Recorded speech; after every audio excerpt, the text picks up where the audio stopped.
was over and peace was on the horizon. However, that would not last long. And it will be a very big disappointment for those involved. Today, we're looking at 1918 to 1919 and the failure to bring peace to a world ravaged by war.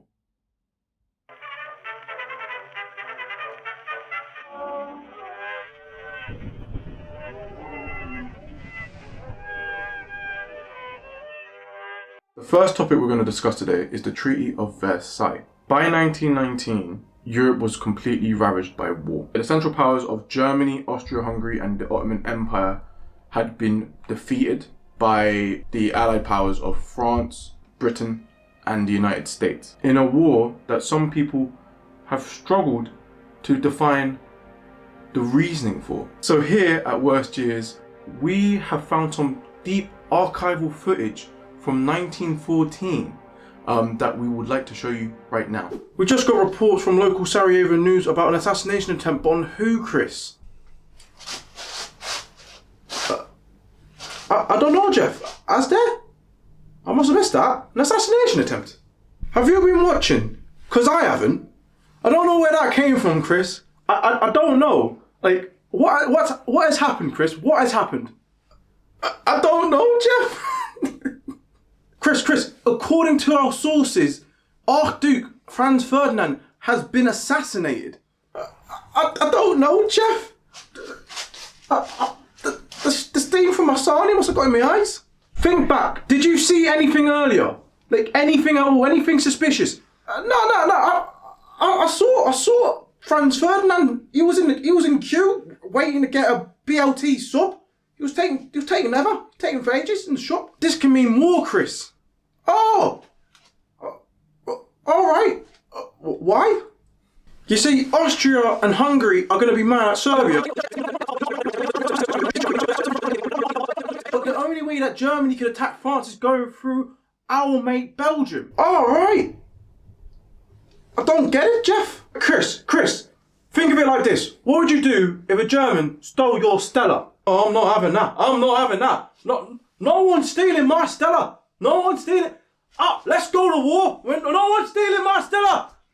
The amount of casualties in the war rose into the millions. Specifically, there were 20 million deaths, and the male populations of major European countries were completely devastated. There had to be a peace agreement between the Allies and particularly Germany. And in January 1919, the first discussions of the Treaty of Versailles commenced. The first crook in the Treaty of Versailles was that the Allied powers wanted completely different things. So the United States were the most flexible with Germany. They didn't want to punish them too much. They didn't really believe that would lead for the best outcome for peace. And US President Woodrow Wilson created 14 points for world peace, which was adopted later by an international organization called the League of Nations. Now, although the League of Nations are known failures, it still needs to be mentioned that it was a precursor to what we know now as the United Nations. The country that was the harshest on Germany were the French. Now, we have to bear in mind that the majority of the war took place on French soil. So they were just a tad bit pissed of the damages that they wanted to completely handicap the Germans to ensure that they could never build an army strong enough to take on the French ever again. Lastly, we moved to the British, and the British were kind of, to pardon my French, comme ci comme ça about how they wanted to deal with the Germans. You see, they wanted to punish the Germans because obviously British lives were lost. However, they also wanted to protect the German economy because they were a massive proponent of international trade at the time. And we have to also bear in mind that the Soviet Union was this new communist baby that all the Western countries were just a tiny bit scared of. The British also saw Germany as a capitalist barrier against communism. So the British wanted to ensure that Germany were punished rightly, but were still strong enough to be a formidable ally in the future. These disagreements between the Allied powers led to a lot of infighting and weird compromises. On the 28th of June 1919, Germany signed the Treaty of Versailles.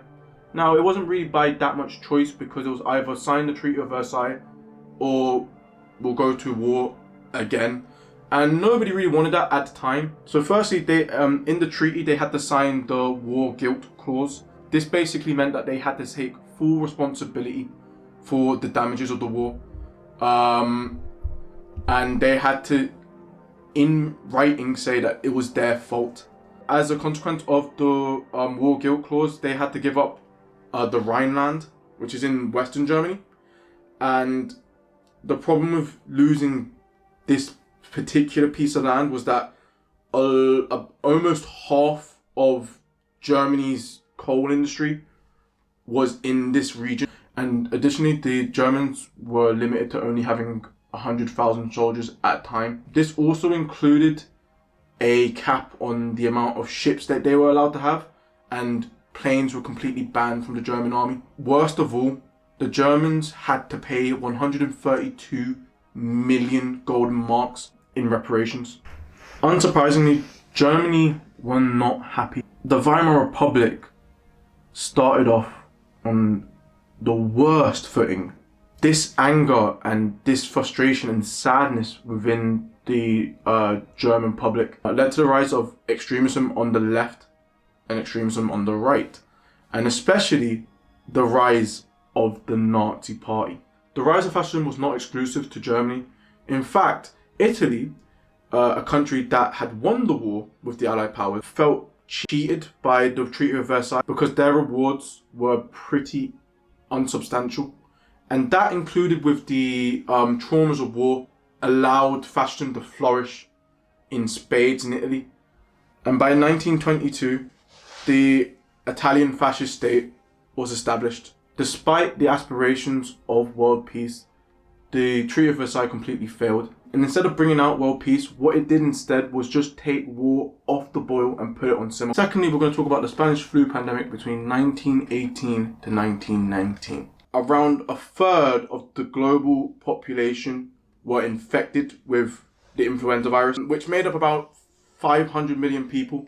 And out of them 500 million people, 50 million died from the virus. So that makes about 1/10 of the infection to death ratio. In fact, in America alone, they had around 675,000 deaths, making it the highest rate in the world. But what makes it crazy is that US troops were more likely to die from influenza than on the battlefield during World War I. If you are under the age of 5, or between the ages of 20 to 40, or over the age of 65, you are of a more likely chance to die from the virus. Ever since the end of the pandemic in 1919, scientists have not been able to find a vaccine to cure the virus. However, a lot of the containment methods that have been adopted in our current problem were pioneered during this time. So things like isolation, quarantine, face masks. But what is also quite remarkable and scary is the amount of downplay and denial that the Spanish flu experienced. See, the naming of the virus being the Spanish flu had nothing to do with the fact that Spain had an exceptionally high amount of cases, or the fact that it might have originated from Spain, because neither were true. In fact, the reason why it was called the Spanish flu was because Spanish media gave it the most attention. During the war, multiple European governments created censorship laws to protect the national morale. So, statistics about the Spanish flu, and even the existence of the Spanish flu in some cases, was completely downplayed. So as a consequence, a lot of people who could have been protected were not, because they were given the wrong information by their government. What the Spanish flu can teach us is that there's still a lot to be learned about viruses and how to treat viruses and how to cope with them. But what we should definitely take as a lesson is not to divert from the past and what has been successful in dealing with these problems. So from everybody at WorstYears, please self-isolate, protect your loved ones as much as you can. It'll just be better for everyone, you know? Now we're going to move on to Great Britain. We're going to talk about a case that doesn't get a lot of press attention. In 1919, there were a set of race riots in seaport towns across the United Kingdom, particularly in towns like Liverpool, Salford, Glasgow. When we normally talk about race riots, we talk about two specifically, either Notting Hill or Nottingham. These riots occurred between January to August 1919. Unsurprisingly, this was all coming from the aftermath of World War I. And up to that point, industrial cities all over the UK were starting to host more and more immigrant families, particularly of Black, Arab and Chinese descent. A lot of white working class British men were unhappy about their existence in their community. Black, Arab and Chinese workers were blamed for labour shortages, and they were also seen as a national threat to identity. Oh no, the foreigners are going to sleep with our women, blah de blah de blah. They're taking our jobs. Brexit means Brexit, ADL, blah de blah de blah. This threat was obviously exacerbated by the fact that during the war, Britain lost 5.1% of its male population. Tensions were very high. The Liverpool March gathered around 10,000 people, and these were just people who were unhappy about ethnic minorities being a part of their community. Unfortunately, a black worker by the name of Charles Wootton was lynched by a white mob.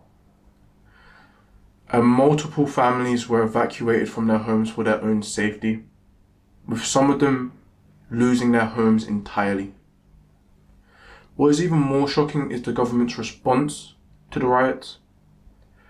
You see, the British government were very anxious of the prospect of what they called a black backlash. And this is basically the idea of retaliation from the ethnic communities onto the white rioters. So they took this as an excuse to set up a repatriation scheme. The government had free rein to remove immigrants from their British homes back to their colonies. And what the statistics show is that around 3,000 Black and Arab workers with their families were deported during this period. I'll let that just sit in. Lastly, in 1920, Black and Arab migrants were reclassified as aliens, which sounds abhorrent and appalling and unlike British standards. However, the problem is that this really happened on these British Isles. And with the Windrush scandal of 2017, the concept of repatriation still rings true to this day. As a society, we need to stand up against racism. And, look, it's 2020, right? We already have a pandemic in the horizon, taking our jobs, right? It's not the immigrants. Why can't we just get along? I'll let you think about that for a minute, and then we'll get to our final topic. Lastly, we're going to wander into icy Russia, and we're going to talk about the Russian Civil War from 1918 to 1922. We got to go all the way back to October 1917, and the Bolsheviks have successfully overthrown the weak provisional government, and Russia had become the first ever communist state in human history. This caused a lot of controversy and fear from the Western world. Internally in the Russian Empire, or now known as the Soviet Union, there was a lot of division, and the Russian Civil War had two main fighting groups. Standing in the red corner, the Reds. These were the Bolsheviks, the powers that were leading the new Soviet Union. And in the blue corner, the Whites. So the Whites were a bit of a complicated mixture of a lot of different groups. You had monarchists, capitalists, nationalists, and alternative socialist groups. I'll let you guys guess, just for a tiny bit, whether you think these groups got along. These groups are so diverse that I even have my own personal story to this actually, because my mum comes from Estonia, and Estonia were actually fighting a war of independence during this time, and they were a part of the white group. The whites became very weak, and the reason why they became very weak is because ideologically they had a lot of disagreements and a lot of problems. There were capitalists that didn't want the monarchy to come back, and there were socialists that didn't like capitalism, and there were nationalists that just wanted to do their own thing. The Reds were also very tactical. You see, the Reds implemented a set of economic policies. One in particular was most noticeable, and that was called war communism. Now, war communism was the act of peasants giving up a certain quota of their crop to the war effort. Economically, this really helped the Reds because they were able to take a massive chunk of food supplies away from the whites. This meant that a lot of the white camps started starving, and they just could not supply soldiers and troops effectively to fight against the Soviets. A massive consequence of war communism was that it led to multiple famines. In fact, the Cheka would be very brutal and harsh to those who would try and hide grain or hide crops away from them. They would thoroughly check the farms and ensure that they would get what they needed. The war itself had a fair share of its own casualties. However, the vast majority of people who died during the war were innocent civilians, particularly the peasantry. It is estimated that around 9 to 12 million people died during this time. A lot of them were killed, and also some just starved to death. The policy strategy and the crimes against humanity were just at their foundational stages. What we'll see for the next couple of decades to come, especially under the helm of Stalin, is that the structures established in war communism and the Civil War were carried for generations. But unfortunately, we are out of time today with our video. We hope that you enjoyed it, and we hope that you learned something about the worst years that ever exist in human history. If you enjoyed the video, please like it and please share it as much as you can. We would really appreciate it. Also, subscribe and put the bell icon on. It will notify you when we upload next. We'll see you at the next worst year.